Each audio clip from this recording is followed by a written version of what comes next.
Hi hello ನಮಸ್ತೆ welcome to ಅಡುಗೆ recipe ಚಾನಲ್ಗೆ ಸ್ವಾಗತ ಸುಸ್ವಾಗತ. ಇವತ್ತು ನಾನು ಡಾರ್ಕ್ ಚಾಕ್ಲೇಟ್ ಮಾಡ್ತಾ ಇದ್ದೀನಿ. ಹೇಗೆ ಮಾಡೋದು ಅಂತ ನೋಡೋಣ ಬನ್ನಿ. ಈಗ ಸ್ಟವ್ ಆನ್ ಮಾಡಿ ಒಂದು ಪ್ಯಾನ್ ಇಟ್ಕೊಂಡಿದ್ದೀನಿ. ಆಮೇಲೆ 1 ಕಪ್ ಕಾಫಿ ಕುಡಿಯೋ ಕಪ್ಪಲ್ಲಿ ಮಿಲ್ಕ್ ಹಾಕ್ಕೊತಾ ಇದ್ದೀನಿ. ನೆಕ್ಸ್ಟ್ ಈಗ 6 to 7 ಸ್ಪೂನು ಶುಗರ್ ಹಾಕ್ಕೊತಾ ಇದ್ದೀನಿ ನಾನು. ಅದು ಚೆನ್ನಾಗಿ ಮಿಕ್ಸ್ ಆಗಬೇಕು. ಶುಗರ್ ಎಲ್ಲ ಫುಲ್ಲು ಕರಗಾದ್ಮೇಲೆ 1 ಕಪ್ಪು ಕೊಕೊನೆಟ್ ಪುಡಿ ಹಾಕ್ಕೊತಾ ಇದ್ದೀನಿ. ಕೊಕೊನೆಟ್ನ ತುರಿದು ಮಿಕ್ಸಿ ಮಾಡಿ ಅದನ್ನು ಹಾಕ್ಕೊತಾ ಇದ್ದೀನಿ. ಈಗ ಹಾಕ್ಕೊಂಡಾದಮೇಲೆ ಇದು ಕೊಕೊನೆಟ್ ಏನಾಗಬೇಕು, ಫುಲ್ಲು ಗಟ್ಟಿಯಾಗಿ ಅದು ಕುದ್ದು ಗಟ್ಟಿ ಆಗುತ್ತೆ. ಸೊ ಅಲ್ಲಿ ತನಕ ನಾವು ಕುದಿಸ್ತಾ ಹೋಗಬೇಕಾಗತ್ತೆ. ಈಗ ನೋಡಿ ಗಟ್ಟಿಯಾಗಿದೆ ಕುದ್ದು. ಈಗ ಗಟ್ಟಿ ಆದಮೇಲೆ ಸ್ಟವ್ ಆಫ್ ಮಾಡ್ಕೊಳ್ಳೋಣ ನಾವು. ಸಾಕು, ಇಷ್ಟಾದರೆ ಸಾಕು. ಟೇಸ್ಟ್ ಒಂದು ತುಂಬ ಚೆನ್ನಾಗಿರುತ್ತೆ, ಹಂಗೆ ತಿನ್ನೋಕ್ಕೂ ತುಂಬ ಚೆನ್ನಾಗಿರುತ್ತೆ. ಸ್ಟವ್ ಆಫ್ ಮಾಡಿಕೊಂಡು ಈಗ ಇದನ್ನು 20 to 30 ಮಿನಿಟ್ಸು ಕೋಲ್ಡ್ ಆಗಕ್ಕೆ ಬಿಡೋಣ.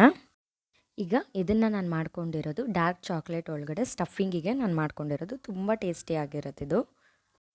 ಈಗ ಡಾರ್ಕ್ ಚಾಕ್ಲೇಟ್ ಕಾಂಪೌಂಡನ್ನು ಹೇಗೆ ನಾವು ಮೆಲ್ಟ್ ಮಾಡೋದು ಅಂತ ನೋಡೋಣ. ಈಗ ಒಂದು ಪಾತ್ರೆಯಲ್ಲಿ ಡೈರೆಕ್ಟಾಗಿ ಇಡೋಕ್ಕೆ ಹೋಗಬಾರ್ದು. ಸ್ಟವ್ ಮೇಲೆ ಒಂದು ಪಾತ್ರೆ ಕೆಳಗಡೆ ನೀರಿಟ್ಟು ಅದಕ್ಕೆ ನಾವು ಗ್ಲಾಸಲ್ಲಾಗಲಿ ಒಂದು ಬೌಲಲ್ಲಾಗಲಿ ಡಾರ್ಕ್ ಚಾಕ್ಲೇಟ್ ಕಾಂಪೌಂಡ್ ಹಾಕ್ಕೊಂಡು ಅದನ್ನು ಚಿಕ್ಕದಾಗಿ ಹೆಚ್ಚಿಬಿಟ್ಟು ನಾವು ಹಾಕಬೇಕಾಗತ್ತೆ. ಲೈಟಾಗನ್ನು ಸಾಕು, ಇಷ್ಟು ಬಿಸಿ ಆದ್ರೇ ನೀಟಾಗಿ ಮೆಲ್ಟ್ ಆಗುತ್ತೆ. ನೋಡಿ ಮೆಲ್ಟ್ ಆಗ್ತಾ ಇದೆ, ತುಂಬ ಚೆನ್ನಾಗಿ ಮೆಲ್ಟ್ ಆಗುತ್ತೆ. ಸಾಕು ಇಷ್ಟೇ, ಡೈರೆಕ್ಟಾಗಂತೂ ಇಡೋಕ್ಕೆ ಹೋಗಬೇಡಿ.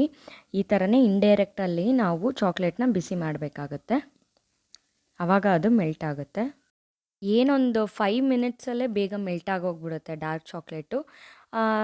ಸಾಕು, ಇಷ್ಟು ನೀಟಾಗಿ ಅದು ಮೆಲ್ಟ್ ಆಗಬೇಕು. ನೋಡ್ಕೊಳ್ಳಿ ಅದು ಕರೆಕ್ಟಾಗಿ ಮೆಲ್ಟ್ ಆಗಿದೆಯಾ, ಫುಲ್ ಮೆಲ್ಟ್ ಆಗಿದೆಯಾ ಅಂತ ನೋಡಿಕೊಂಡು ಸ್ಟವ್ ಆಫ್ ಮಾಡ್ಕೊಳ್ಳಿ. ಈಗ ನಾನು ಫ್ಲವರ್ ಶೇಪ್ ಮೋಲ್ಡ್ ತೊಗೊಂಡಿದ್ದೀನಿ. ನಿಮ್ಗೆ ಯಾವ ಶೇಪಿನ ಮೋಲ್ಡ್ ಬೇಕು ಅದು ತೊಗೊಬೋದು. ತುಂಬ ವೆರೈಟಿ ಮೋಲ್ಡ್ಗಳು ಸಿಗುತ್ತೆ. ನಿಮ್ಗೆ ಯಾವ ವೆರೈಟಿ ಮೋಲ್ಡ್ ಬೇಕು ಅದರ ಆ ಶೇಪಲ್ಲಿ ನೀವು ಚಾಕ್ಲೇಟ್ ಮಾಡ್ಬೋದು. ನಾನೀಗ ಫ್ಲವರ್ ಶೇಪಿನ ಮೋಲ್ಡ್ ತೊಗೊಂಡಿದ್ದೀನಿ, ರಬ್ಬರ್ದು. ಈಗ ಚಾಕ್ಲೇಟು ಚೆನ್ನಾಗಿ ಮೆಲ್ಟ್ ಆಗಿರಬೇಕು, ಒಂದು ಚೂರು ಗಟ್ಟಿ ಸಿಗಬಾರ್ದು, ನೀಟಾಗಿ ಫುಲ್ ಮೆಲ್ಟ್ ಆಗಿರಬೇಕು. ಈಗ ನಾನು ಕೆಳಗಡೆ ಬೇಸಿಗೆ ಸ್ವಲ್ಪ ಹಾಕ್ಕೊತಾ ಇದ್ದೀನಿ, ಜಾಸ್ತಿ ಹಾಕ್ಕೊತಾ ಇಲ್ಲ. ಒಂದು 1/2 ಸ್ಪೂನಷ್ಟು ಚಾಕ್ಲೇಟ್ ಹಾಕ್ಕೊತಾ ಇದ್ದೀನಿ, ಚಾಕ್ಲೇಟ್ ಸಿರಪ್ಪು. ನೋಡಿ ಸ್ವಲ್ಪ ಹಾಕ್ಕೊತಾ ಇದ್ದೀನಿ. ಅದು ಫುಲ್ ಹಾಕ್ಕೊಂಡಾದ್ಮೇಲೆ ನಾವು ಎಲ್ಲದಕ್ಕೂ ಹಾಕ್ಕೊಂಡಾದ್ಮೇಲೆ ಸೈಡಲ್ಲಿ ಏನದು ಕವರ್ ಮಾಡಬೇಕು, ಸೈಡ್ ಫುಲ್ಲೂ. ಈಗ ಕರೆಕ್ಟಾಗಿ ಸೈಡ್ ಫುಲ್ಲು ಕವರ್ ಆದಮೇಲೆ ನಾವೊಂದು 20 to 30 ಮಿನಿಟ್ಸ್ ಫ್ರಿಜ್ಜಲ್ಲಿ ಇಟ್ಬಿಡೋಣ ಇದನ್ನು. ಈಗ ನೋಡಿ ಫ್ರಿಜ್ಜಿಂದ ಆಚೆ ತೆಗೆದಿದ್ದೀನಿ. ಆಚೆ ತೆಗೆದು ನಾನು ಏನು ಕೊಕೊನೆಟ್ ಇದು ಮಾಡ್ಕೊಂಡಿದ್ದೆ, ಒಳಗಡೆ ಪುಡ್ಡಿಂಗ್ ಮಾಡ್ಕೊಂಡಿದ್ದೆ, ಅದನ್ನು ನೀಟಾಗಿ ಒಳಗಡೆ ಎಲ್ಲ ಸ್ಟಫ್ ಮಾಡ್ತಾಯಿದ್ದೀನಿ.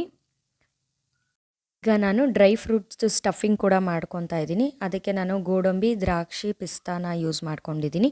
ನೀವು ಬಾದಾಮು ಏನು ಬೇಕಾದ್ರೂ ಯೂಸ್ ಮಾಡ್ಕೊಬೋದು ಒಳಗಡೆ. ನೋಡಿ ನಾನು ಇಷ್ಟು ಹಾಕ್ಕೊತಾ ಇದ್ದೀನಿ, ಫುಲ್ ಹಾಕ್ಕೊತಾ ಇದ್ದೀನಿ.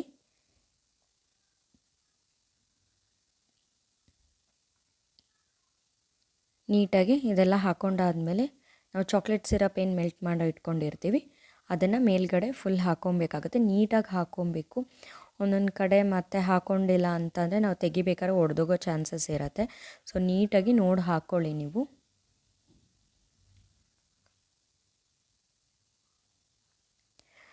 ಇದೆಲ್ಲ ಹಾಕಾದ್ಮೇಲೆ ಇದು ಕೂಡ ಒಂದು 1/2 hour ಫ್ರಿಜ್ಜಲ್ಲಿಟ್ಟು ರೆಫ್ರಿಜರೇಟರಲ್ಲಿಟ್ಟು ತೆಕ್ಕೊಂಬಿಡಿ.